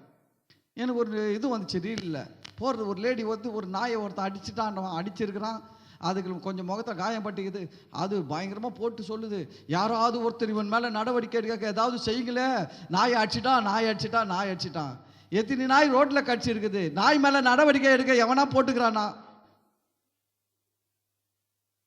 நாயா நம்ப பாருங்க, இன்னைக்கு மனுஷனுக்கு இன்னும் இல்லை, மதிப்பு இல்லாமல் போயிடுச்சு. நாய்க்கு இருக்கிற மதிப்பு கூட மனுஷனுக்கு இல்லை, ஒரு பூனைக்கு இருக்கிற மதிப்பு கூட மனுஷனுக்கு கிடையாது. உலகம் இப்படி போயின்னு இருக்குது பாருங்க. சில பேர் செத்தாதான் கொடுப்பான், உங்களுக்கு வரணுன்றதுக்காக அவங்ககிட்ட கர்த்தர் வேலை செய்வார். எகிப்தியர்கள் சொல்றாங்க, என் முதல் பிள்ளையே செத்து போச்சு, அந்த பிள்ளைக்காக தான் சேர்த்து வச்ச இத்தனை சவரம். என் முதல் பொண்ணு செத்து போச்சு, அதுக்காக தான் இத்தனை சவரம் சேர்த்து வச்சேன். இனி நான் யாருக்கு போட போறேன்? இந்தா நீயே எடுத்துன்னு போ, இந்தா நீயே எடுத்துக்கோ. எல்லாத்தையும் கொடுத்துட்டாங்க. வசனம் சொல்லுது, கொள்ளையிட்டார்கள், கொள்ளையிட்டார்கள்.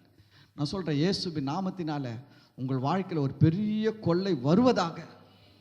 யாரெல்லாம் உங்களை ஏமாற்றி உங்கள் துட்டை வச்சு சாப்பிட்டானோ அவங்கிட்ட வட்டியும் அசலும் முதலமா சேர்ந்து, வட்டிக்கு வட்டி மேலே சேர்ந்து இயேசுவின் நாமத்தில் வருவதாக.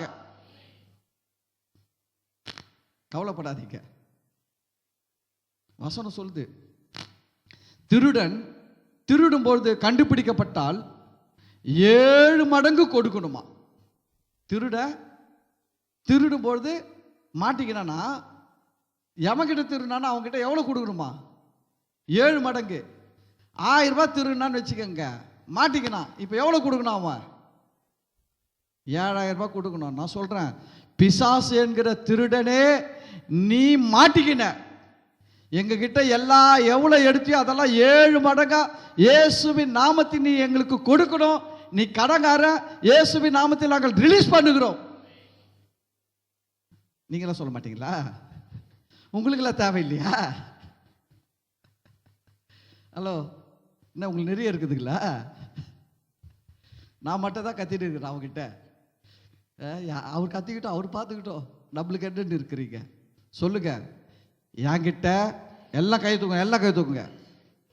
என்கிட்ட எந்தெந்த நன்மையெல்லாம், எந்தெந்த ஆசீர்வாதத்தெல்லாம், எந்தெந்த வெற்றியெல்லாம், எந்தெந்த சுகத்தையெல்லாம் பிசாசு திருடினானோ அதையெல்லாம் 7 மடங்காக நான் எனக்கு இயேசுவின் நாமத்தினாலே கட்டவிழ்க்கிறேன், சுதந்தரிக்கிறேன். ஆமென். நம்ம அப்படிதான் சொல்லி வாங்கணும் அவங்ககிட்ட. நீ அது மாதிரி 2 முறை கிளைம் பண்ணி பாருங்க, உங்ககிட்டயே வரமாட்டான்.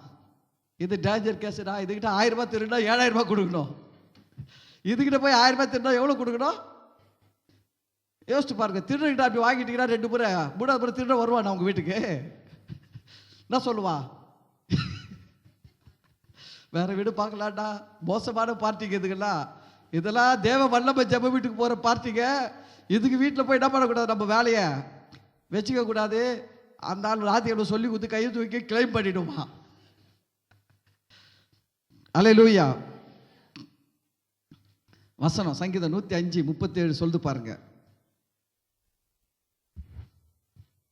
105:37 சங்கீதம் 105 ஃபுல்லாகவே வந்து இந்த இஸ்ரவேல் ஜனங்கள் எகிப்திலிருந்து வந்தது, அவங்க கானான் தேசம் போன வரைக்கும் அதில் இருக்குது. சுருக்கமாக எழுதியிருக்கோம், ஒரே அதிகாரத்தில் இவங்களுடைய எல்லா காரியங்களையும் எழுதப்பட்டிருக்கும். அதில் 37, 38 படிக்கலாம். அப்பொழுது எப்பொழுது எப்பொழுது அந்த அப்பொழுதுதான் எப்பொழுதுன்னு கேட்டேன். அந்த அப்பொழுது நானே படிச்சுட்டேன், உங்களை கேட்குறேன். அந்த அப்பொழுது எப்பொழுதுன்னு கேட்குறேன். ஹலோ, பஸ்கா பலியை புசித்த பொழுது சொல்லுங்க. அந்த அப்பொழுது எப்பொழுது? பஸ்கா பலியை புசித்த பொழுது. அப்பொழுதுன்னா அந்த அப்பொழுது. ஆமா, திருப்பி எடுக்க அப்பொழுது சொல்லக்கூடாது. அப்பொழுது அவர்களை வெள்ளியோடும் பொன்னோடும் புறப்பட பண்ணினார். பஸ்கா பலியை சாப்பிட்ட உடனே கர்த்தர் அவங்களை எப்படி புறப்பட வச்சாரா?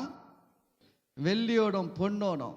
நான் சொல்றேன், இயேசுவின் நாமத்தில் திருவிருந்தில் பங்கெடுக்கிற போதெல்லாம் அவங்க வாழ்க்கையில் ஒரு பெரிய ஆசீர்வாதம், மெட்டீரியல் ஆசீர்வாதம், வெள்ளியும் பொன்னும் உங்கள் வாழ்க்கையில் வந்து சேர்வதாக இந்த ஆசீர்வாதத்தை ரிலீஸ் பண்ணுறவங்க மேலே, இஸ்ரவேல் ஜனங்கள் மேலே தேவன் வைத்த அந்த ஆசீர்வாதத்தை உண்மையான பஸ்கா பலியாகிய இயேசுவின் மாம்சத்தை புசித்து அவருடைய ரத்தத்தில் பானம் பண்ணுகிற உங்கள் வாழ்க்கையில் இந்த ஆசீர்வாதம் உண்டாவதாக. அப்பொழுது அவர்களை வெள்ளியோடும் பொன்னோடும் புறப்பட பண்ணினார். அவர்கள் கோத்திரங்களில் பலவீனப்பட்டவன் ஒருவனும் இருந்தது இல்லை. அல்லேலூயா. வெள்ளி பொண்ணு மட்டும் கிடையாது, பலவீனமும் கிடையாது. பஸ்கா விருந்துல திருவிருந்து பங்கெடுக்கும் போது பாருங்க என்ன வரும் தெரியுங்களா? பலவீனம் விலகும், பலவீனம் வராது, நோய் வராது, நொடி வராது. அந்த நோய் இந்த நோய் எல்லாமே என்ன பண்ணோம்னா அதெல்லாம் வரவே வராது, வரவும் கூடாது. ஆமென். எல்லாம் போயிடுச்சு, இஸ்ரவேல் ஜனங்களுக்குள்ள போயிடுச்சுங்க. வசனம் சொல்லுது, வெள்ளியோடும் பொன்னோடும் புறப்பட பண்ணினார். சில சொல்லுவாங்க, பணம் சேர்ந்தா அதை தின்கிறவர்கள் சேருவார்கள். அது நமக்கு இல்லை, ரட்சிக்கப்படாதவனுக்கு. அந்த வசனம் ரட்சிக்கப்படாதவனுக்கு. பணம் பெருகினால் அதை தின்கிறவர்களும் பெருகுவார்கள். அது யாருக்கு? நமக்கு கிடையாது. நமக்கு பொண்ணும் வரும், வெள்ளியும் இருக்கும், டாக்டர் ஃபீஸ் கொடுக்க மாட்டோம். அல்லேலூயா. டாக்டர் ஃபீஸ் டாக்டருக்கு செலவு பண்ண மாட்டோம். ஆமா, இயேசுவின் நாமத்தில் சொல்றேன், டாக்டர் கிட்ட பணம் போகவே கூடாது. எல்லாம் சர்ச்சு உண்டியில தான் வரணும்.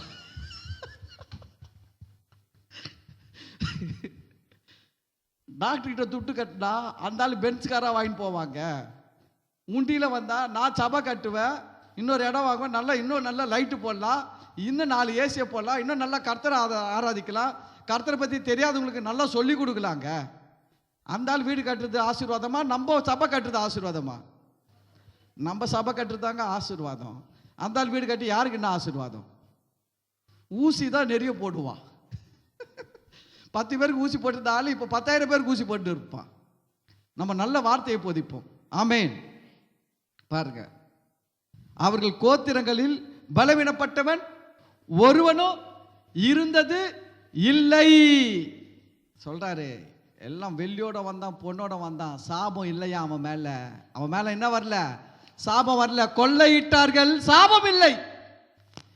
இஸ்ரவேல் ஜனங்கள் என்ன பண்ணாங்க? எகிப்தியர்கள்ட்ட கொள்ளையிட்டாங்க. சில பேர் சொல்லுவாங்க, நீ அநியாயமா வாங்கிட்டு போற, டாக்டர்கிட்ட தான் கொடுப்பேன். கொடுக்க மாட்டேன், இது என்னுடையது. அல்லேலூயா. என் மேல என்ன இருக்கு தெரியுமா? ஆசீர்வாதம் தான் இருக்குது, சாபம் கிடையாது. ஆமென். வசனம் சொல்லுது, அவர்களை வெள்ளியோடும் பொன்னோடும் புறப்பட பண்ணினார், அவர்கள் கோத்திரங்களில் பலவீனப்பட்டவன் ஒருவனும் இருந்ததில்லை. அதுக்கு அடுத்தது பாருங்க, ஏன் வெள்ளியை கொடுத்தான், ஏன் பொண்ணை கொடுத்தான்? அடுத்த வசனம் சொல்லுது, எகிப்தியர் அவர்களுக்கு பயந்ததினால். இவ்வளவு நாள் பயமுறுத்தின்னு இருந்தான், இப்போ பயப்பட ஆரம்பிச்சிட்டான். நான் சொல்றேன், நீங்க திருவிருந்து எடுக்க எடுக்க எடுக்க உங்களை எவெல்லாம் பயமுறுத்துறானோ அவன் நீ வீட்டுக்குள்ள வந்து அவன் பயந்துரு உக்காந்துப்பான். நீங்க படிக்கட்டு ஏன்னா அவன் பயந்துட்டு ஒதுக்கிப்பான். திருவிருந்துக்கு எவ்வளவு பவர் இருக்குது பாருங்க. திருவிருந்து எடுக்கிறதுக்கு பஸ்கா பலிக்கு அவ்வளவு பவர் இருக்குது. இவ்வளவு நாள் அவன் பயமுறுத்தினா அவங்க அழுதாங்க தெரியுங்களா? இஸ்ரவேல் ஜனங்கள் அழுதாங்க, இஸ்ரவேல் ஜனங்கள் பயந்தாங்க எகிப்தியர்களுக்கு தெரியுங்களா? எவ்வளவு பயமுறுத்தி வச்சிருந்தான். சவுக்க காட்டி பயமுறுத்தி வச்சிருந்தான், கத்தி காட்டி பயமுறுத்தி வச்சிருந்தான். இப்போ இவங்ககிட்ட சவுக்கம் இல்லை, கத்தியும் இல்லை. பஸ்கா பலி, இயேசுவின் ரத்தம், இயேசுவின் நாமம், இயேசு இருக்கிறாரு.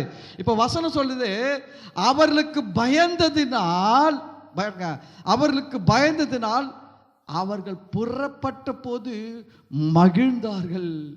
எப்போ இவன் நம்மளை விட்டு போவான்னு இருந்தானா? ஏன்னா ஒன்று செத்து போய்க்குது, ஒன்று இன்னொன்று உயிரோடு இருக்க பார்க்கும்போது பயமா இருக்குது. ஐயோ இது போயிடும் போல இருக்குது, இந்த குழந்தைய செத்துருவோம் போல இருக்குது, இந்த பையன் செத்துருவான் போல இருக்குதா. முதல்ல இவங்க போனாதான் நமக்கு நிம்மதி. கர்த்தர் செய்வாருங்க. யாக்கோபு அவருடைய பிள்ளைகள் 12 பிள்ளைகள் இருந்தாங்க. ஒரு பெண் பிள்ளை இருந்தா, பேர் டயனா. இந்த டயனா என்ன பண்ணா, இந்த அம்மா யாக்கோபு ஒரு ஊர்லேருந்து ஒரு ஊருக்கு, சீகம்ன்ற ஊருக்கு வந்தார். இந்த ஊருக்கு வந்து இந்த பொம்பளை பொண்ணு சும்மா இல்லாமல் ஊரை சுற்றி பார்க்குறேன்னு சொல்லிட்டு இது ஜாலியாக ஒரு ரவுண்ட்ஸ் போச்சு பாருங்க. அந்த ஊரில் இருக்கிற ஒரு தலைவன் பார்த்து ஆசைப்பட்டு அதை எடுத்துன்னு போயிட்டு கற்பழிச்சிட்டான். ஆனால் பரவாயில்ல, அவன் ஒரு நல்லவன் நினைக்கிறேன். கற்பழிச்சு அவன் வந்து நீட்டாக வந்து பேசுகிறான், நான் செஞ்ச தப்பு தான், தப்பாக நினைக்காதீங்க, ஒரு வேகத்தில் செஞ்சுட்டேன், உங்கள் பொண்ணை கட்டிக்கிறேங்க நான், நீங்கள் என்ன பண்ணுங்க, எங்கள் தேசத்தில் குடி இருங்க, எங்கள் பொண்ணை உங்கள் பசங்களுக்கு கட்டி கொடுங்க, உங்கள் பொண்ணுங்களை நாங்கள் கட்டிக்கிறோம், நம்மளாம் சமாதானமாக நல்லா இருக்கலாங்க, எங்கள் தேசம் நல்ல ஒரு ஆசீர்வாதமான தேசம் தான் சொன்னோன்னே யாக்கோபும் சரி சரி சரி தலையாட்டியிருந்தார். 2 பசங்க வந்தானுங்க பாருங்க, அண்ணன் தம்பிகளை 12 பேரில் 2 பேரும் வந்தானுங்க. வந்தால் இந்த விஷயம் அவங்களுக்கு சொல்லிட்டார் யாக்கோபு, இது மாதிரி பண்ணிட்டாங்கன்ட்டு. இவங்க பாருங்க திருட்டு பசங்க, யாக்கோபுடி பசங்க தான், ஆனால் மோசமான பசங்க. இவங்க என்ன பண்ணாங்கன்னா ஒரு சதி போட்டானுங்க, சதி திட்டம் போட்டானுங்க. என்ன சதி திட்டம் போட்டான், நம்ம தங்கச்சி இப்படி பண்ணுவோம், சும்மா விடக்கூடாது, பழி வாங்கணும்னு சொல்லிட்டு அந்த வஞ்சனையான ஒரு சதி யோசனை பண்ணி என்ன பண்ணாங்க தெரியுங்களா? இந்த 2 பசங்க 12 பசங்க, இந்த 2 பசங்க, நான் நினைக்கிறேன் லேவி சிமியோன்னு நினைக்கிறேன், பேர் சரியா ஞாபகம் வரல. 2 பசங்க என்ன பண்ணானுங்க, சரி சரி கல்யாணம் பண்ணி கொடுக்குறோம், ஆனால் அதுக்கு முன்னாடி நாங்களாம் விருத்த சேதனம் பண்ணிக்கிற மாதிரி நீங்களாம் என்ன பண்ணிக்கணும், ஆண் மக்கள்லாம் விருத்த சேதனம் பண்ணிக்கணும்னு சொல்லிட்டாங்க. வசனம் சொல்லுது, அந்த சீகேம் அவன் அந்த பெண் மேலே வைத்த ஆசையினால அவன் ஊர் ஜனங்கிட்டெல்லாம் பேசி எல்லா ஊர் ஜனங்களையும் கன்வின்ஸ் பண்ணிட்டான். நான் நல்லா இருக்கிறாங்கடா, பொண்ணுங்களாம் அழகாக இருக்கடா, நம்மளாம் கட்டிக்கலாம்டா, சொத்துலாம் இருக்கலாம், அந்த சொத்து நம்மளுக்கு வரேன்டா, நம்ம எல்லாம் ஒன்றுக்குள்ள ஒன்றா இருக்கலாம்டா, மாமா மச்சானா இருக்கலாம்டான்னு சொல்லி ஊர் ஜனங்களெல்லாம் கன்வின்ஸ் பண்ணி எல்லா ஆம்பளைங்களும் ஒத்துக்கினாங்க. சரி நாங்களாம் கூட விருத்த சேதனம் பண்ணிக்கிறோன்ட்டு ஒரு நாள் நியமிச்சு ஒரு நாள் எல்லாருக்கும் விருத்த சேதனம் பண்ணிட்டான். வசனம் சொல்லுது, 3ஆவது நாளில் நோவு எடுத்த போது பயங்கர பெயின், விருத்த சேதனம் பண்ணவனா சும்மா இல்லை, பயங்கர வலி, எல்லாம் வலியில் துடிச்சிட்டு போது இந்த 2 பேர் கத்தி எடுத்துன்னு போய் எல்லா ஆம்பளைங்களும் வெட்டி பொம்பளைங்களும் வெட்டி போட்டு வந்துட்டானுங்க. எப்படிப்பட்ட ஆளுகளா இருந்திருப்பாருங்க பாருங்க. உஷாரா இருக்கணுங்க, பொண்ணு கொடுக்குறேன்னு சொல்லியே தான் செஞ்சிட போறானுங்க, பையனை கொடுக்குறேன்னு சொல்லியே தான் பண்ணுவாங்க. உஷாரா இருக்கணும், பொண்ணு பையன் மாப்பிள்ளெல்லாம் பார்க்குறோங்க, உஷாரா இருங்க. அவன் அண்ணன் என்ன பண்ணுவான், தம்பி என்ன பண்ணுவான்னு தெரியாது. நம்ம பார்க்குறோம் நிறைய இடத்துல லவ் பண்ண உடனே லவ் பண்ணுற பொண்ணுடைய அண்ணன் போய் என்ன பண்ணிடுறான், வெட்டிடுறான், குத்திடுறான், அடிச்சிடுறான், கொண்டுறான், எவ்வளோ பிரச்சனையை பார்க்குறோம். இது இப்போ தொடங்கலாம், அப்போவே தொடங்கி இருக்குது. இந்த 2 பேர் சேர்ந்து எல்லாரையும் வெட்டிட்டு யாக்கோபு வந்து இது கேள்விப்பட்டார். யாக்கோபு சொல்கிறார், அட பாவீங்களே, நல்லா இருக்கலான்னு வந்த ஊரில் எப்படி நாசம் பண்ணிட்டீங்களடா. இப்போ அவங்க சொந்தக்காரங்க இங்கே மட்டும் கிடையாது, எல்லா இடத்துலையும் இருக்கிறாங்க. அந்த சொந்தக்காரங்க எல்லா இடத்துல இருக்கிறாங்க. எல்லாரும் கேள்விப்பட்டு எல்லாம் துரத்தின்னு வந்து அடிச்சாங்கன்னா நம்ம தாங்க மாட்டேன்டா, எல்லாரும் செத்து போயிடுவோண்டா சொல்லிட்டு யாக்கோபு என்ன பண்ணாருன்னா, அவருடைய ஆடு மாடு எல்லாத்தையும் கூப்பிட்டுக்கின்னு, எல்லாரையும் பசங்களெல்லாம் கூப்பிட்டுக்கின்னு, பொண்ணெல்லாம் கூப்பிட்டுன்னு, வாங்கடா ஊரை விட்டு எங்கன்னா தப்பிச்சு ஓடலான்னு ஓடுறாரு. ஆனால் இவங்களை பிடிச்சி அடிக்கணும்ன்ட்டு ஒரு பெரிய கூட்டமே கூடுது. ஆனால் வசனம் சொல்லுது, அவர்கள் யாக்கோபை பின்தொடராதபடிக்கு அவர்களை குறித்த ஒரு பயத்தை கர்த்தர் அந்த ஜனங்களுக்கு ஏற்படுத்தினார். பார்த்துங்க என்ன பண்ணார் தெரியல, என்ன பண்ணார் பைபிளில் போடல. ஆனால் இவன் எல்லாம் ஒன்று கூடி எல்லாம் கட்டல ரெடியாக இருக்கணும் தான். ஐயோ அவனை தொடக்கூடாதுன்ற ஒரு பயம் யாருக்கு வந்துடுச்சான்? கர்த்தர் அந்த அளவுக்காக செஞ்சார், யாக்கோபுக்காக செஞ்சார். நான் சொல்கிறேன், யாக்கோபை விட அதிகமான மதிப்புக்குரியவர் இயேசு கிறிஸ்து. தேவனுடைய பார்வையில் யாக்கோபு பெரியவரா இயேசு பெரியவர்னா, இயேசு தான் பல மடங்கு பெரியவர். அவருடைய பிள்ளைகளாகிய நமக்கு யாக்கோபுக்கு செஞ்சதை விட அதிகமாய் செய்வார். இஸ்ரவேல் ஜனங்களுக்கே எகிப்தியர்கள் பயந்தாங்கன்னா நமக்காக எல்லாரும் பயப்படுவாங்க. உங்களை கண்டு எம்எல்ஏ பயப்படுவாங்க, எம்பி பயப்படுவான், முதலமைச்சரும் பயப்படுவார். நீங்க விலையேற பெற்றுவங்க, சாதாரண நினைக்காதீங்க. திருவிருந்து ரொம்ப முக்கியம். எகிப்தியர் அவர்களுக்கு பயந்ததினால் அவர்கள் புறப்பட்ட போது மகிழ்ந்தார்கள். அல்லேலூயா, அல்லேலூயா. இவங்க அடிமைகளாக இருப்பான்னு ஆபிரகாமுக்கு பல வருஷங்களுக்கு முன்னாடி தேவன் சொல்லிட்டாரு. அதை படித்து நான் முடிச்சேன். ஆதியாகமம் 15வது அதிகாரம் 13வது வசனத்தில் பாருங்க, தேவனுக்கு எல்லாமே தெரியும். இவங்க அடிமைகளாக இருக்கிறது, கஷ்டப்படுறதெல்லாம் தேவனுக்கு தெரியும். ஆனாலும் தேவன் வந்து ஒரு ஏற்ற நாளுக்காக, ஏற்ற வேலைக்காக வெயிட் பண்ணின்னு இருந்தார். அதை ஆபிரகாம் சொல்றார் பாருங்க, 15வது அதிகாரம் 13வது வசனம். அப்பொழுது அவர் ஆபிராமை நோக்கி, உன் சந்ததியார் தங்களுடையதல்லாத அந்நிய தேசத்தில் பரதேசிகளாக இருந்து அந்த தேசத்தை சேவிப்பார்கள் என்றும் அவர்களால் 400 வருஷம் உபத்திரவப்படுவார்கள் என்றும் நீ நிச்சயமாய் அறிய கடவாய். ஆபிரகாம் சொன்னார், நான் உன்னை ஆசீர்வதித்து உன்னை பெருக பண்ணுவேன். உன் சந்ததி வானத்து நட்சத்திரங்களைப் போல பூமியின் தூளை போல எண்ணி முடியாததாக இருக்கும். உன்னை ஆசீர்வதிப்பேன், உன்னை சபிக்கிறவனை சபிப்பேன், நீ ஆசீர்வாதமாக இருப்பாய்லாம் பல ஆசீர்வாதங்கள் கொடுத்த ஆண்டவர் ஆபிரகாம்கிட்ட ஒரு காரியத்தை சொல்கிறாரு. ஆபிரகாம், நீ கண்ணை மூடி என்கிட்ட வந்துடுவ. உன்னுடைய ஜெனரேஷன் எங்கே இருக்கும்? எகிப்தில் அடிமையாக இருக்கும். 400 வருஷம் என்ன பண்ணும்? உபத்திரவப்படும். எதுக்கு முன்கூட்டியே சொல்லிட்டாரு? நாளைக்கு ஆபிரகாம் பரலோகத்தில் வந்து கேள்வி கேட்கக்கூடாது, ஆண்டவரே என்ன ஆண்டவரே என் ஜனங்களாம் இப்படி கஷ்டப்படுத. நான் சொல்கிறேன், இயேசு கிறிஸ்து மூலமாக நாமும் ஆபிரகாமின் சந்ததியாக இருக்கிறோம். ஆண்டவர் சொன்ன வார்த்தை என்ன தெரியுங்களா? அவங்க உபத்திரவப்படுவாங்க 400 வருஷம் சொன்னதோடு முடிக்கல. அடுத்து சொல்கிற வார்த்தை ரொம்ப முக்கியம். இவர்கள் சேவிக்கும் ஜாதிகளை நான் நியாயம் தீர்ப்பேன். உங்களுக்கு விரோதமாக யாரெல்லாம் எழும்பி கையை காலை தூக்குறானோ அவனுக்கு விரோதமாய் கர்த்தர் எழும்பி நியாயம் தீர்ப்பார். நீங்கள் ஒன்றும் கவலைப்படாதீங்க. உங்களை அசிங்கமாக பேசுகிறான், திட்டுறான், உங்களை நிந்திக்கிறான், உங்களை அவமானப்படுத்துகிறான், உங்களை ஒன்றும் இல்லாமல் ஆக்கணும்னு பார்க்குறான், உங்களை திருடணும்னு நினைக்கிறான், உங்களை கெடுக்கணும்னு நினைக்கிறான், உங்களை அழிக்கணும்னு நினைக்கிறான், கூட்டம் கூடுறான், பேச்சுவார்த்தை நடத்துகிறான், என்னென்னா பண்ணிட்டோம், அவன் மாநாடு கூட நடத்திட்டோம். அவனுக்கு சரியான பதிலை கொடுக்க கர்த்தர் உங்களோடு இருக்கிறார். கர்த்தர் உங்களோடு இருக்கிறார். வசனம் சொல்ற, இவர்கள் சேவிக்கும் ஜாதிகளை நான் நியாயம் தீர்ப்பேன். நியாயம் தீர்த்துட்டு பின்பு என்ன பண்ணுவாராம்? கவனிங்க, மிகுந்த பொருள்களுடனே எப்படி வர வைப்பாரா? வெள்ளியோடும் பொண்ணோடனா 100 கிராம் கிடையாதுங்க. இங்க சொல்லியிருக்கார் பாருங்க ஆபிரகாம் கிட்ட, மிகுந்த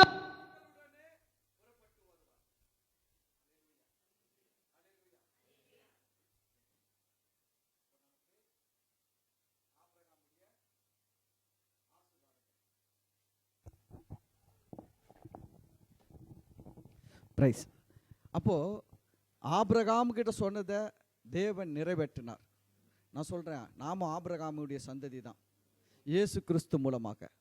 அதனால் ஆண்டவர் நமக்கு பாருங்கள், நம்ம வாழ்க்கையில் நமக்கு யாரெல்லாம் நம்ம ஏமாத்துனாங்களோ, நம்மள்த வச்சிருக்கிறாங்களோ, அவங்கக்கிட்ட இருந்தெல்லாம் கர்த்தர் ரிலீஸ் பண்ணி கொடுப்பார். ஆமேன். நான் சொல்கிறேன், திருவிருந்து எடுக்கிற உங்கள் வாழ்க்கையில் ஆசீர்வாதங்கள் உங்களுக்கு வரும். ஆனால் அதில் என்னென்னா, அவங்க கேட்டார்கள். அவங்க என்ன பண்ணாங்க? நம்ம கேட்க கற்றுக்கணும், சொல்லணும். கிழக்கையும் மேற்கையும் தெற்கையும் வடக்கையும் பார்த்து பேசணும். இயேசுவின் நாமத்தினால என்னுடைய ஆசீர்வாதங்களை நான் ரிலீஸ் பண்ணுகிறேன், என்னிடத்தில் வரும்படி சொல்லுகிறேன். சொல்லுங்க, அப்போதாங்க வரும். கேட்கணும். ஆமேன். சரி, இப்போ இந்த நாளில் திருவிருந்து பஸ்கா பலியில் கடைசியாக கிடைச்ச ஆசீர்வாதம், வெள்ளியோடும் பொன்னோடும் புறப்பட பண்ணினார். அவர்கள் கோத்திரங்களில் பலவீனப்பட்டவன் ஒருவனும் இருந்ததில்லை. அது மட்டும் கிடையாது, அவர்களை குறித்த பயம் உண்டாயிற்று.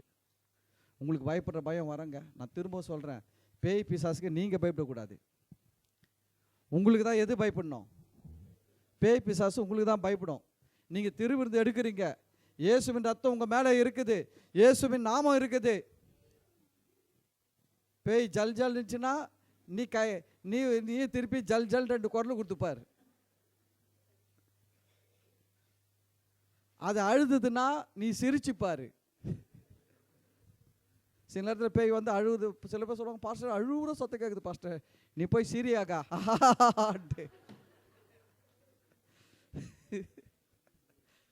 அது வெக்கப்பட்டு ஓடி போயிடும். நீ பயப்படக்கூடாது. ஆமேன். நீங்களாம் விசேஷமானவர்கள். அல்லேலூயா.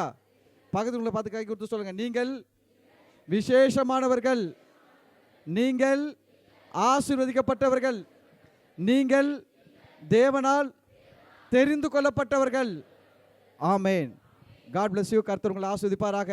நாம் எல்லாரும் எழுந்து நிற்போம்.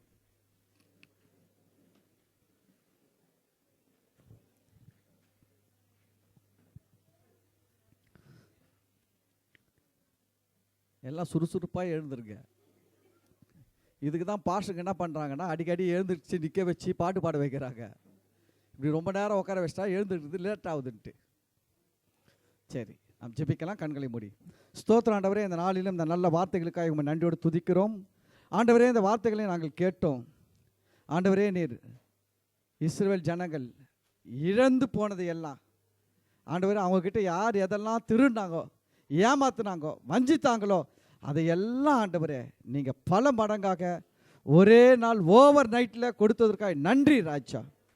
ஆண்டவரே, நீர் இதெல்லாம் செய்வேன்னு சொல்லிட்டு ஆபிரகாமுக்கு பல வருஷங்களுக்கு முன்னாடியே சொல்லிட்டீங்க.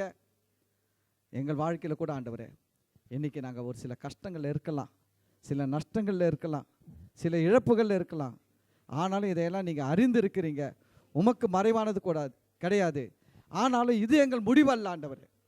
எங்களுக்காக ஒரு மகிமையை நீங்கள் வச்சிருக்கிறீங்க, எங்களுக்கான ஒரு வெற்றியை வச்சிருக்கிறீங்க, எங்களுக்கான ஒரு ஆசீர்வாதத்தை வச்சிருக்கிறீங்களே, உமக்கு நன்றி ராஜா. இஸ்ரவேல் ஜனங்கள் 400 வருஷம் உபத்திரவப்படுவார்கள் என்று சொன்ன தகப்பன் அதோடு நிறுத்தவில்லை ஆண்டவரே. அவர்களை மிகுந்த பொருள்களுடைய புறப்படுவார்கள் சொன்னீங்க. எங்கள் வாழ்க்கையில் கூட ஆண்டவரே, எங்களுக்கு இது நிரந்தரம் அல்ல, எங்களுடைய உபத்திரவம் நிரந்தரம் அல்ல, எங்களுக்கு இருக்கிற பிரச்சனை நிரந்தரம் அல்ல, எங்களுக்கு இருக்கிற போராட்டம் நிரந்தரம் அல்ல ஆண்டவரே, எங்களுக்கு இருக்கிற கண்ணீர் நிரந்தரம் அல்ல. எங்களுக்கு நிரந்தரம் உம்முடைய ஆசீர்வாதம், உம்முடைய சந்தோஷம், நீர் கொடுக்கிற சமாதானம், நீர் கொடுக்கிற வெற்றி, நீர் கொடுக்கிற உயர்வு தான் எங்களுக்கு நிரந்தரம் என்று இயேசுவின் நாமத்தில் நாங்கள் அறிக்கை பண்ணுகிறோம். இந்த வார்த்தைகளை கேட்ட ஒவ்வொரு பிள்ளைகளையும் ஆசீர்வதிங்க. இந்த வாரம் முழுவதும் நன்மையும் கிருபையும் இவர்களை தொடரட்டும் ஆண்டவரே. பிள்ளைகளின் வாழ்க்கையில் ஆண்டவரே, திருவிருந்து எடுக்கிறதுனால உண்டாகிற நன்மைகள் இயேசுவின் நாமத்தில் பரிபூர்ணமாய் வெளிப்படட்டும் ஆண்டவரே. இந்த வார்த்தைகளை கேட்ட பிள்ளைகள் திருவிருந்தை மிஸ் பண்ணவே கூடாது ஆண்டவரே. திருவிருந்து எடுக்க கிருபை தாரும், ஆசீர்வதியும். இந்த ஆராதனையின் மூலம் வருகிற துதிகன மகிமை மாட்சிமைகளை நாங்கள் உமக்கு செலுத்துகிறோம் ஆண்டவராகிய இயேசு கிறிஸ்துவின் நாமத்தில் ஜெபிக்கிறோம், நன்றி செலுத்துகிறோம் நல்ல பிதாவே. ஆமேன். என் ஆத்துமாவே கர்த்தரை ஸ்தோத்தரி, என் முழு உள்ளமே அவர் பரிசுத்த நாமத்தை ஸ்தோத்தரி. என் ஆத்துமாவே கர்த்தரை ஸ்தோத்தரி, கர்த்தர் செய்த சகல உபகாரங்களை மறவாதே. ஆமேன். பிதாவாகிய தேவனுடைய அன்பும் கர்த்தராகிய இயேசு கிறிஸ்துவின் கிருபையும் பரிசுத்த ஆவியினுடைய அன்யோன்யமும் ஐக்கியமும் ஆசீர்வாதமும் வழிநடத்துதலும் இப்பொழுதும் ஆண்டவராகிய இயேசு கிறிஸ்துவின் வருகை வரையிலும் நாம் அனைவரோடும் கூட இருப்பதாக. ஆமேன். அல்லேலூயா, அல்லேலூயா, அல்லேலூயா. கர்த்தர் உங்களை எல்லாரையும் ஆசீர்வதிப்பார். God bless you, God bless you, God bless you.